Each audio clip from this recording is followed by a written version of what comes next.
Ao final de 2019 e início de 2020, nós todos fomos pegos de surpresa por uma pandemia global de Covid-2019.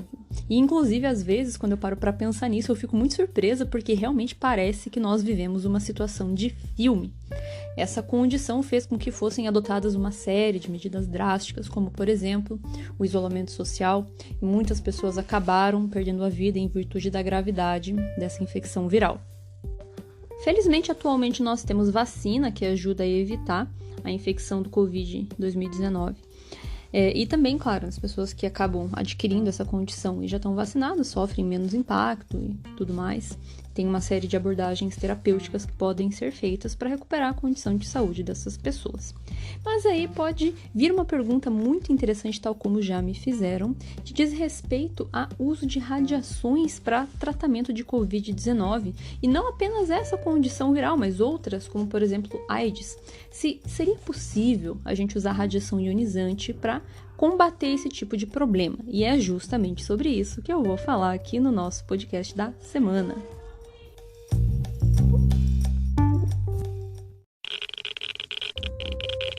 Radiation detected. Red dawn.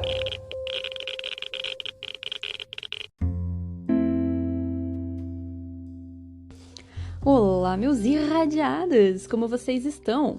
Aqui quem fala é a Paola, e no episódio de hoje eu vou falar a respeito do uso de radiações ionizantes se seria viável para tratamento de condições de infecção viral, como por exemplo o Covid-19, ou até mesmo outras situações como HIV, por exemplo. Mas antes de falar disso, eu gostaria de fazer as minhas considerações iniciais. Gostaria, claro, como sempre, aqui agradecer a todos vocês que me escutam e que me acompanham aqui no programa. Toda semana recebo pelo menos 1 ou 2 mensagens de pessoas falando a respeito. Eu fico sempre muito feliz e é o que me motiva a continuar produzindo episódios por aqui. E também gostaria de pedir uma gentileza para vocês que me escutam, se vocês me ouvem pelo Spotify, de se lembrarem de classificar com as estrelinhas para que isso ajude a impulsionar o programa. E também pedir para que vocês me acompanhem pelas redes sociais, lá pelo Instagram ou pelo TikTok, agora que eu voltei a produzir conteúdos por essas plataformas também. Então sempre estou postando vídeo por lá, sempre estou respondendo perguntas, interagindo, ou se vocês quiserem me mandar uma sugestão, vocês podem me encaminhar, ou pelo Instagram, ou pelo TikTok, ou pelo e-mail radiaçãoparaleigos@gmail.com, que eu estou sempre acompanhando por lá.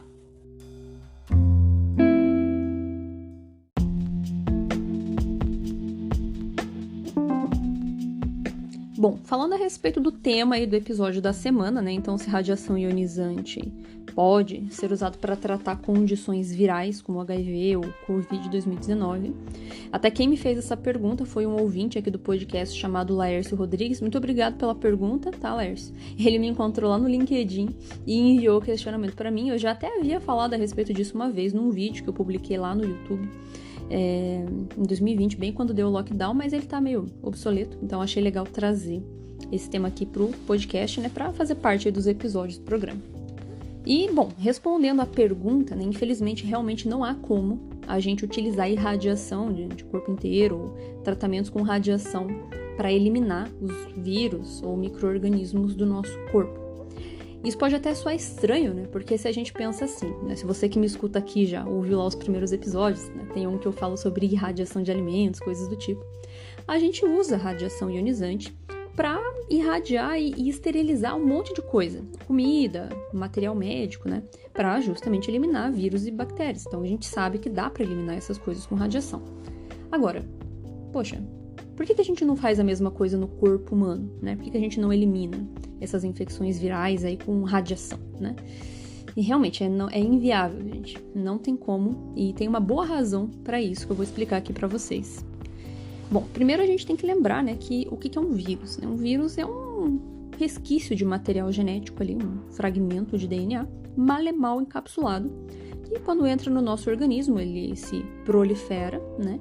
E acaba fazendo uma infecção aí meio que generalizada, né? A gente é acometido por esse vírus de modo sistêmico. Ele está em todo o nosso organismo, em todas as nossas células, né?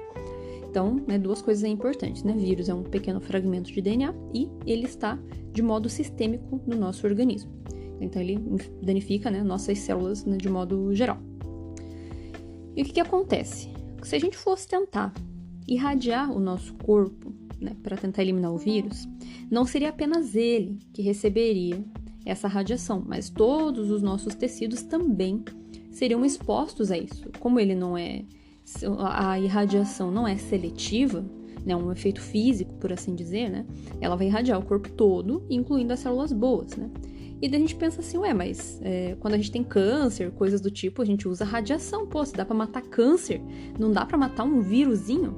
Infelizmente não tem como, justamente por essa questão dele ser sistêmico, né? Os cânceres, geralmente, eles são localizados, tirando leucemia, né? Que é um câncer, né, na medula óssea, né? Que acomete o sangue, que é sistêmico, mas fora isso, os cânceres são localizados. Então, por isso que a gente consegue usar radiação para eliminar e danificar o DNA dessas células tumorais, né? Agora, quando a gente pensa em vírus, né? Uma que não é um DNA total, né? Só um fragmento, e ele é muito pequeno, é muito complicado você ter seletividade para atingir apenas ele.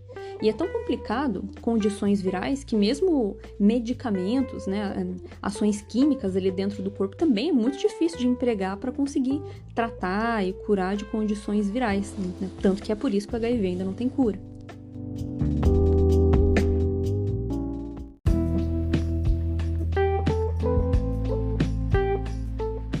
Bom, beleza, então entendemos, né, que o vírus já tem essa complicação de estar espalhado no nosso corpo de modo sistêmico, então já é complicado da gente direcionar, né, ações ali para ele, e que a radiação de corpo inteiro, caso fosse utilizada, né, a irradiação, ela não é seletiva, ela atingiria tanto as nossas células do corpo humano, né, saudáveis, quanto do micro-organismo ali em questão. E que, inclusive, é importante pontuar, dado que eu falei, né, da condição de que o vírus é só um fragmento de DNA, é muito difícil a gente fisicamente conseguir atingi-lo e entregar energia para ele para que a gente tenha o efeito biológico nele, tá? Então, já tem essa complexidade aí também. Mais fácil a gente irradiar e danificar as nossas células do que a do vírus por essa razão. Mas, além disso, existe uma outra problemática que também é uma limitante com relação a essa irradiação de corpo inteiro e esperando que o vírus fosse atingido, que é o seguinte: cada ser vivo tem uma sensibilidade à radiação de modo diferente. E o que vai atribuir essa sensibilidade, essas variações, diz respeito à complexidade do maquinário celular de cada um desses seres vivos, tá? Então, o que isso quer dizer? Quanto mais complexo, mais alto desempenho foram as células do organismo vivo, mais sensível ela é. Por essa razão, os mamíferos, o que inclui os seres humanos, são extremamente sensíveis à radiação ionizante comparado a outros seres vivos. O que eu quero dizer com isso? Claro que é necessário um nível muito grande de radiação ionizante, né, para nos fazer mal, mas ainda assim, se compararmos a outros seres vivos, a nossa sensibilidade ainda é muito grande. Então, dado essa explicação, se a gente for parar para pensar no vírus, que, como eu falei, é só um fragmento de DNA mal encapsulado, ele é tão simples e tão ridiculamente palha que para você conseguir induzir um efeito biológico nele, você precisa de muita radiação, muita radiação. Então, fazendo essa comparação, tá? Para um ser humano, para a gente conseguir matar uma pessoa com exposição à radiação, a gente tem que ter ali entre 4 a 8 grays, que é uma radiação muito alta, tá? Já dizendo, mas se a gente for comparar com um vírus, por exemplo, a gente tem que ter minimamente 10 quilograys, ou seja, 10 mil grays, 10 mil vezes mais do que o necessário para matar um ser humano. Entendem? Então, o que isso quer dizer? Se a gente fosse irradiar de corpo inteiro na intenção de eliminar um vírus, a dose necessária para matar o vírus é muito maior do que a dose de tolerância que nós temos, a nossa dose de sensibilidade à exposição à radiação. Então, a gente morreria antes mesmo dos vírus ou das bactérias terem algum tipo de efeito biológico. Então, isso é o principal ponto do porquê que é inviável você irradiar alguém na intenção de eliminar um vírus ou uma bactéria.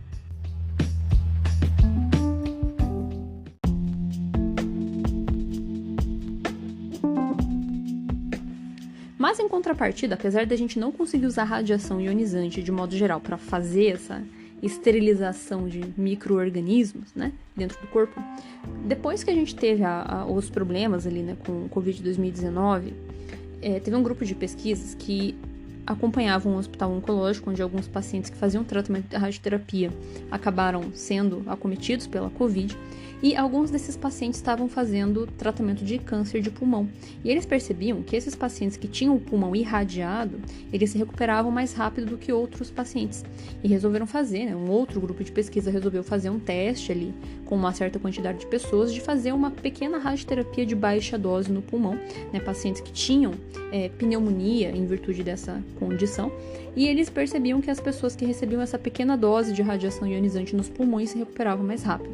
Só que isso foi um estudo, tá, gente? Foi um grupo de pesquisas com uma quantidade, acho que de 15 pessoas que estavam ali com pneumonia por causa do Covid, que tiveram o pulmão irradiado com baixas doses para ver o que acontecia. Não teve mais replicação desse estudo, então não tem como a gente saber com 100% de certeza se funciona de fato.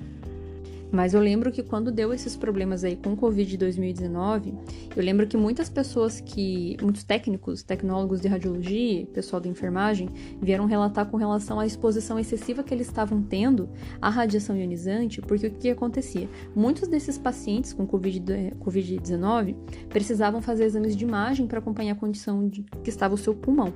E muitos pacientes estavam internados em UTI, então eles precisavam de respiração mecânica, né, respiração artificial para conseguir se manter.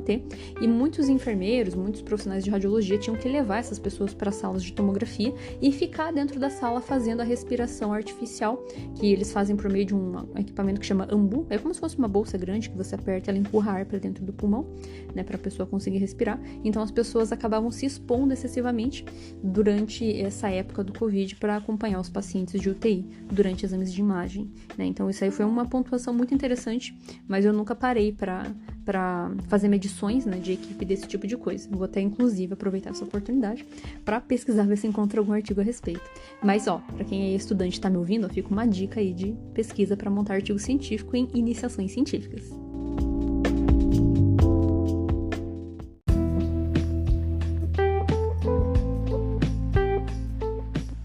E ainda falando a respeito de radiações, mas agora indo para radiações não ionizantes, um tipo de radiação que foi muito utilizado aí na época do Covid de 2019 é a radiação ultravioleta. Claro que não de modo interno ao organismo, né, mas de modo externo para fazer esterilização de alguns objetos, mais especificamente da faixa de ultravioleta C, né, que a gente tem algumas categorias, né, UVA, UVB, UVC. Até se vocês forem pegar um protetor solar, ele também vai ter essa divisão aí de classificação de intensidade de radiação. E no caso do ultravioleta C, então muitos equipamentos são usados para fazer esterilização de micro-organismos e foram sim empregados no caso da Covid 2019, porque muito embora a radiação ultravioleta não seja ionizante, ela consegue fazer destruição de DNA de micro-organismos por um mecanismo que chama fotodimerização, né? Então ela faz com que haja uma ligação química anormal entre as bases nitrogenadas do DNA, e isso faz com que o micro-organismo não consiga se reproduzir e ele inativa, né? Então ele morre, por assim dizer. Então ela foi sim muito empregada, claro, né, que para ter essa efetividade de esterilização tem que ser dessa faixa UVC, né, que tem bastante energia para conseguir induzir esse fenômeno. Mas de modo geral também é importante pontuar que isso sempre é usado de modo externo, né, esterilização de objetos, né, e dentro do corpo também não ia funcionar, é mais fácil queimar a pessoa do que fazer algum tipo de efeito nesses micro-organismos.